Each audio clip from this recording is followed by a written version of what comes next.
All right. So we've talked about how basically all business is just a trade of value. You give them something valuable, they give you their time, energy, and money. You just trade it back and forth, back and forth, back and forth, and you send up and make a ton of money, right? That's how it works. Everyone's happy.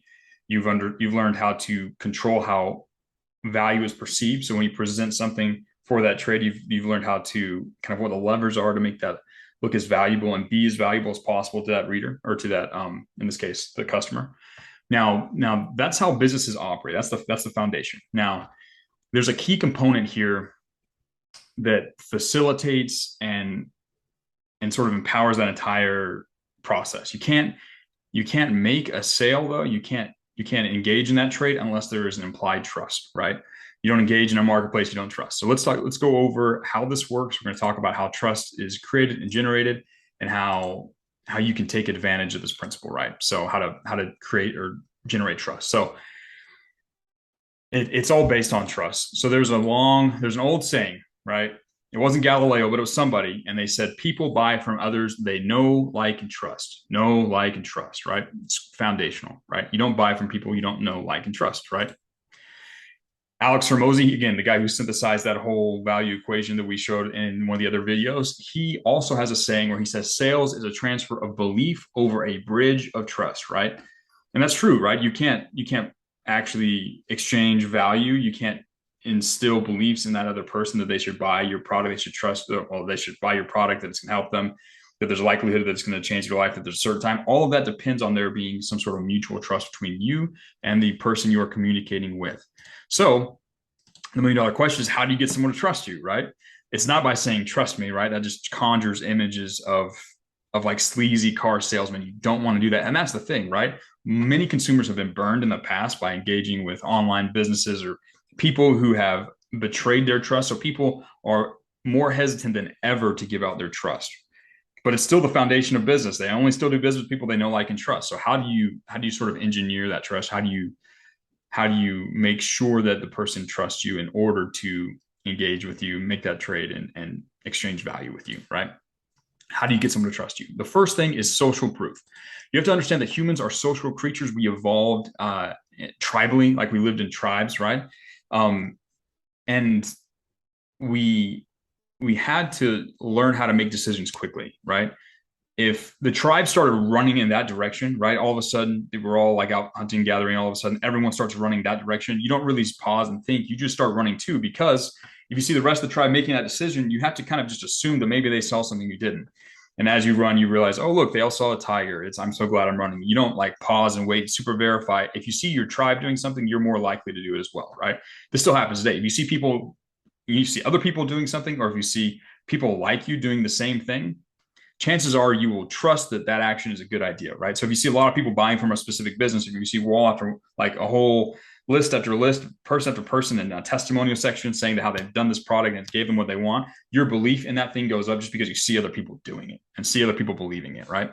We're social proof. We take cues from other people. So businesses can take advantage of this by providing social proof, showing how other people are doing this. That's kind of implied, right? If you see someone with a high follower count, or someone with lots of subscribers or something like that, you just kind of know, hey, like if a million other people are following this person, there must be something valuable here. You can kind of implicitly believe them, because if they were a terrible scammer, everyone would have run away, for example, right?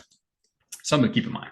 The second thing, one of the other things that sort of creates or facilitates trust is indicators of authority, right? Why do people trust doctors, right? Or presidents or CEOs, right? When a doctor comes in and tells you something medical, you just trust him because he's an authority figure. You see the white coat, the name tag, the stethoscope. You've been conditioned to trust authority, right? This isn't necessarily a bad thing, right? It speeds up the decision-making process. Sometimes the speed of decision-making is important, but it can be taken the wrong direction. If you're familiar with the Milgram experiment, the shock therapy experiment, they were trying to figure out how Germany was able to how like these normal people were able to do these terrible, terrible things in Germany back during the 1940s, 1930s and 40s. So they conducted this experiment where they made it look like they were testing the person. They were doing like math problems. They're giving math problems, and they were going to they were shock these people. If they got the question wrong, if they got the question right, they would be fine, right? It was a test. Theoretically, it was all an experiment to see if shocking people helped them learn faster, right? But really, it was an experiment to see how far people would go along with this, right? So the person who was on the other side getting shocked was just a paid actor. He wasn't getting shocked, he was just acting, right? And the doctor running the experiment was part of the experiment. The guy, there was another assistant in there who was another part of the experiment, but the guy who was actually doing the shocking, he was just a paid, he thought he was just a paid assistant, but he was actually the one they were testing, right? So they'd go through and the person would get some problems right and some problems wrong. And they, shock them a little buzz. And there was like an intensity scale, there was like a 1 to 10. And so I think there was even like a warning, like 10, like could cause bodily harm or whatever. So as they go up, they would increase the thing and they'd try and see how far, like what percentage of people would actually go all the way, right? Surprisingly, it was something crazy. It was like only like 1 in 10 would actually resist and say, no, I'm not going to shock this other person. Almost everyone else would just submit to the authority and just do it. People are sheep, right? Now, this can be a terribly bad thing, right? People can take this to the extreme. However, you can use it for good. If you believe that what you're doing is actually helping people, and it should, and you should be, you should only really be working for businesses and products and selling things that you actually think are going to help people.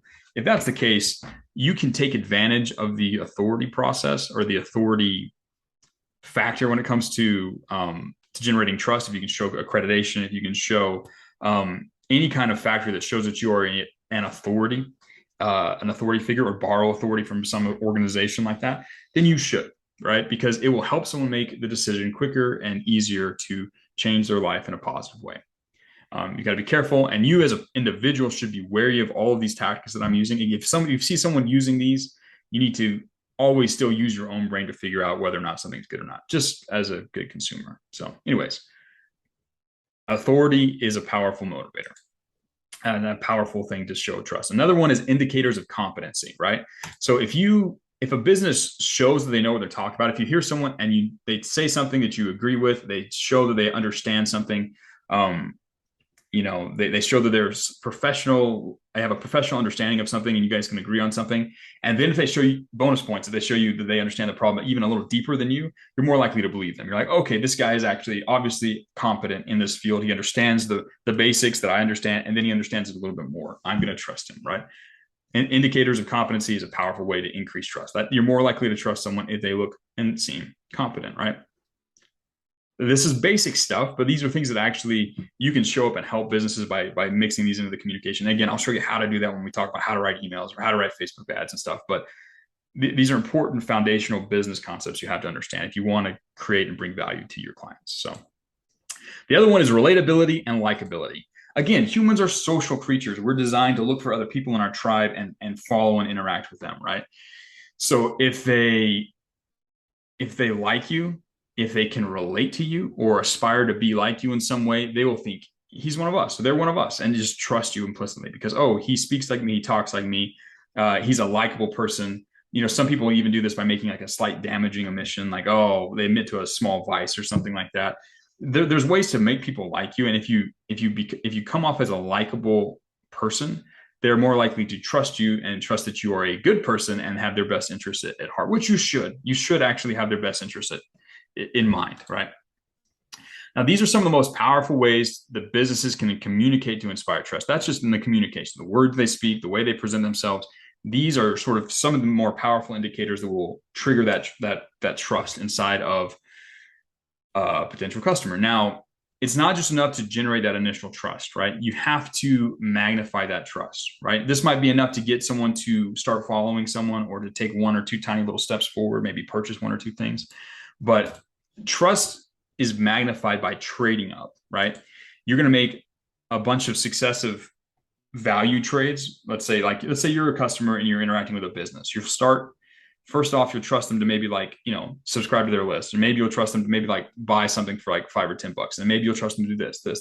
And the more you interact with them, the more you read their emails and they continue to be valuable. The more you do this over time, that track record of successful transactions increases your confidence that the next transaction you're making is going to work, and the next, and the next, and the next. And so you're more likely to stick with it, right?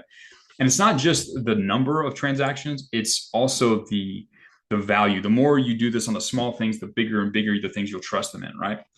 And so this is extremely important, right? If you want to eventually help someone on a high level and charge them thousands and thousands of dollars, you need to earn that trust over succession of trades, right?